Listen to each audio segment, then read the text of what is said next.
दोपहर के लगभग 2 बज रहे होंगे और अचानक से एक लड़की हॉस्टल से निकल करके घबराहट से वो बाहर जाने वाली होती है। तब तक उसकी सहेली उसको रोक लेती है और पूछती है कि आखिर तुम जा कहाँ रही हो? इस पर जो लड़की होती है वो कहती है कि मैं कुछ देर में वापस आ जाऊँगी। तो जो लड़की है वो पूछती है कि ठीक है, जैसा भी होगा तुम मुझे कॉल करती रहना। इस पर जैसे ही कॉल की बात आती है, वो लड़की अचानक से जो उसका फ़ोन होता है वो अपनी सहेली को पकड़ा देती है और कहती है कि ये फ़ोन तुम अपने पास रखो, मैं कुछ देर में ही वापस आ जाऊँगी। जो लड़की है वो फ़ोन तो रख लेती है, लेकिन जो लड़की हॉस्टल से गई रहती है, वो शाम हो जाती है, रात हो जाती है, लेकिन वो लड़की वापस ही नहीं आती है। और अगले ही दिन एक खबर आती है कि एक लड़की की लाश मिली है। जैसे ही पूरे इलाके में जब ये बात फैलती है, तो मानो ये पूरा इलाका ही नहीं बल्कि पूरे प्रदेश जो होता है वो हिल जाता है। दरअसल ये घटना ही कुछ ऐसी होती है और इस जगह ऐसी जगह की थी जहाँ पर दिल को दहला देने वाली वारदात निकल कर के सामने आती है। नमस्कार, प्रणाम, मैं अविनाश वारदात तक के एक नए एपिसोड में आज जिस सच्ची घटना के साथ आप लोगों के बीच में आया हूँ, सच्ची घटना उत्तर प्रदेश के सैफई से है। सैफई को कौन नहीं जानता, जहाँ के हमारे पूर्व मुख्यमंत्री अखिलेश यादव हैं। दरअसल उन्हीं के इलाके से एक ऐसी सच्ची घटना निकल कर के सामने आती है, एक ऐसी वारदात हो जाती है जिसको सुनने के बाद हर कोई रोंगटे खड़े हो जा रहा है, हर कोई के सभी लोग हैरान हैं, परेशान हैं कि एक पैरामेडिकल की छात्रा के साथ इतनी हैवानियत कैसे हो सकती है। दरअसल ये मामला रेप का है या फिर पहले प्यार का है या फिर आशिक जो है वो बदला लेने के लिए किया है या तो फिर पड़ोसी की गंदी नज़र का ये नतीजा है। जानेंगे इस पूरी वारदात को। आप इस वीडियो को लास्ट तक बने रहिएगा। दरअसल जब मीडिया एसपी साहब से बात करती है संजय कुमार सिंह से, तो उन्होंने बड़े चौंकाने वाला खुलासा किया। दरअसल पहले हम जानते हैं कि आखिर प्रिया मिश्रा है कौन। दरअसल प्रिया मिश्रा उत्तर प्रदेश का एक जगह लगती है औरैया, और इसी औरैया की ये रहने वाली है और इसने 2023 में मेडिकल में अपना एडमिशन लिया था। एएनएम की ये छात्रा रहती है। दरअसल इसका एक लड़के के साथ पहले से प्रेम प्रसंग चल रहा है जिसका नाम महेंद्र है। दरअसल ये बीते 14 मार्च को अचानक से घबराई हुई रहती है और उसके बाद हॉस्टल से अपने निकल करके जाती है और साथ ही साथ अपने सहेली से ये कह करके जाती है कि वो अभी कुछ देर में आ जाएगी, लेकिन वो आती ही नहीं है। वक्त गुजर रहा होता है, लेकिन सुबह से दोपहर से शाम हो जाती है और शाम से रात होती है, लेकिन उस लड़की का पता ही नहीं चलता है। हॉस्टल में जो लड़की थी वो परेशान थी, इधर-उधर टहल रही थी कि आखिर वो अभी तक प्रिया आई क्यों नहीं? दरअसल वो प्रिया के नंबर पे फ़ोन तो करना चाहती थी, लेकिन वो फ़ोन कैसे करती? दरअसल फ़ोन जो था वो प्रिया जो थी वो अपनी सहेली को ही दे कर के चली गई थी, मधु को दे कर के गई थी। मधु जो कि बदला हुआ नाम है। मधु को दे कर के तो चली गई, मधु परेशान है। अब वो रात भर सोती भी नहीं है, उसके इंतज़ार में कि वो कब वापस आ जाए। लेकिन अगले दिन जैसे ही ये पता चलता है कैंपस में कि जो प्रिया है वो है नहीं। दरअसल उस लड़की ने अपनी जो उसकी मेड थी, उस मेड से सारी बातें जाके बताती है कि प्रिया पता नहीं किस काम से गई है, लेकिन अभी तक वापस नहीं आई है। अब जैसे ही सभी लोग परेशान हो जाते हैं कि आखिर लड़की गई कहाँ, सभी लोग खोजने लगते हैं। लेकिन अगले दिन अगली सुबह जो होती है, एक राहगीर चल रहा था रास्ते में और वही रास्ते से लगभग जो सैफई मेडिकल कॉलेज है उससे 10 किलोमीटर दूरी पर एक जगह लगती है बैतपुरा, और इसी बैतपुरा में एक लड़की की लाश मिलने की सूचना मिल जाती है पुलिस को। जैसे पुलिस को सूचना मिलती है तो फिर पुलिस तुरंत मौके पर पहुंचती है और फिर उस शव को कब्जे में लेती है। दरअसल जो मेडिकल कॉलेज के प्रबंधक होते हैं उनसे जब बातचीत की जाती उनको बताया चूँकि उन्होंने भी पुलिस में तहरीर दे रखी थी कि उनके कॉलेज की एक लड़की है जो गायब हुई है, तो फिर स्कूल के प्रबंधक को बुलाया जाता है और उनसे उस लड़की की शिनाख्त करवाई जाती है। क्या आपके ही स्कूल की, आप ही के कैंपस की ये लड़की है? तो उन्होंने ये बाकायदा ये बता दिया कि हाँ, ये उन्हीं की इस कैंपस की लड़की है। तो अब जैसे ही कैंपस में ये बात फैलती है कि लड़की का मर्डर हो चुका है और वो भी इतने बुरी तरीके से कि जिसको देखने के बाद सभी लोगों के रोंगटे खड़े हो जा रहे थे। कैंपस में हंगामा मच जाता है।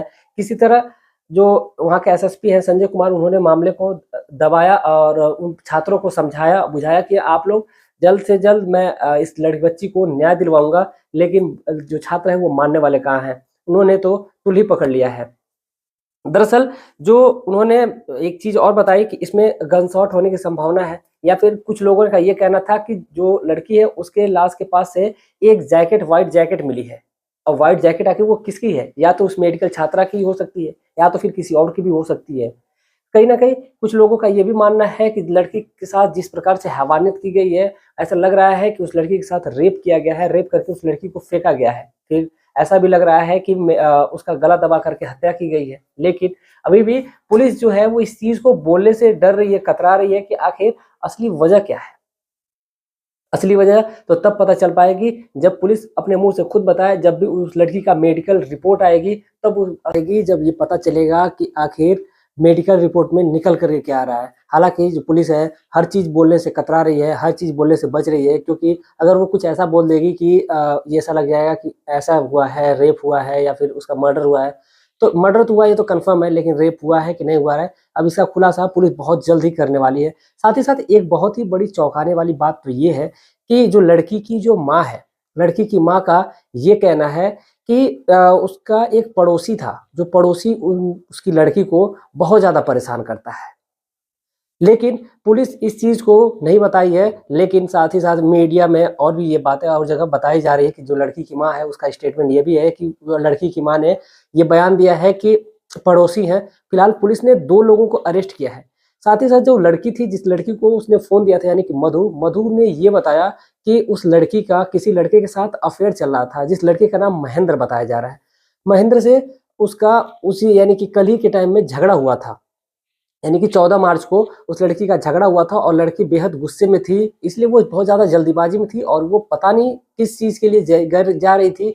आखिर उस लड़की के साथ ऐसा क्या हो गया, इस चीज़ का खुलासा करना बड़ा ही ज़रूरी है, बड़ा ही महत्वपूर्ण है। तो पुलिस से और प्रशासन से सबसे ये विनती है कि आप लोग उस लड़की को, उस बहन को, उस बेटी को न्याय दिलवाएँ और उस परिवार को न्याय दिलाने की कृपा करें।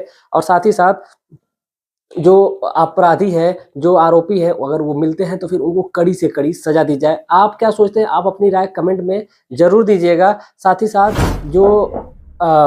जो लड़की की माँ है, अब उसका रो रो कर बुरा हाल है, परिवार का रो रो कर बुरा हाल है, सभी लोग हैरान हैं, परेशान हैं कि आखिर ऐसा उस लड़की के साथ क्या हो गया। बाकी जो पुलिस की टीम है, पुलिस की टीम अलग-अलग हिस्सों में काम कर रही है, जैसे सर्विलांस की टीम है, वो एक्टिव है, जो एसओजी की टीम है, वो भी एक्टिव है। जैसे जो अपराधी मिलेगा उसको पकड़ा जाएगा। फिलहाल उस नंबर की जो सीडीआर है, पुलिस सीडीआर निकालेगी और फिर किस नंबर पे लास्ट बात हुई थी, उसका जो प्रेमी है महेंद्र, पुलिस उसको भी उठाई है। बाकी जो भी होगा निकल कर जैसे सामने आता है, तुरंत आप लोगों तक इस चीज़ को पहुँचाया जाएगा। इस चीज़ की अपडेट आप लोगों को हमेशा मिलने वाली है। जैसे ही इस कहानी का, इस सच्ची घटना का जो भी खुलासा होगा आप लोगों के बीच में आएगा। इस पूरे घटनाक्रम को बताने का उद्देश्य किसी की भावनाओं को ठेस पहुंचाना नहीं है, बल्कि आपको जागरूक करना है, आपको सचेत करना है। आप जहां भी रहें स्वस्थ रहें, सुरक्षित रहें। इसलिए मैं बार बार कहता हूं कि आप जहां भी रहें स्वस्थ रहें, सुरक्षित रहें और अपनों का ख्याल रखें। आपके परिवार में, आपके घर में बहन बेटी हमारियाँ जो है वो क्या कर रही हैं, क्या नहीं कर रही, उनकी एक्टिविटी पे हमेशा ध्यान देना चाहिए। जाते जाते कुछ हमारे दोस्त हैं जिन्होंने कमेंट किया है, सुरेश जी हैं, अंकित जी हैं, नसीमुद्दीन भाईजान हैं, दिव्या जी हैं, महबूब जी हैं, प्रेम सिंह जी हैं, रंजना जौहरी जी हैं, ये लखनऊ से रहने वाली हैं, दीपक जी हैं, सुशीला जी हैं, रंजना जी हैं, पंकज जी हैं और एक हमारे बहुत ही चहेते हैं विजय जी। इन आप तमाम लोगों का तहे दिल से शुक्रिया कि आप लोग प्यार और सपोर्ट बनाए रखें। उम्मीद है कि ऐसे ही बनाए रखेंगे। मिलते हैं एक और सच्ची घटना के साथ, तब तक के लिए जय हिंद, जय भारत।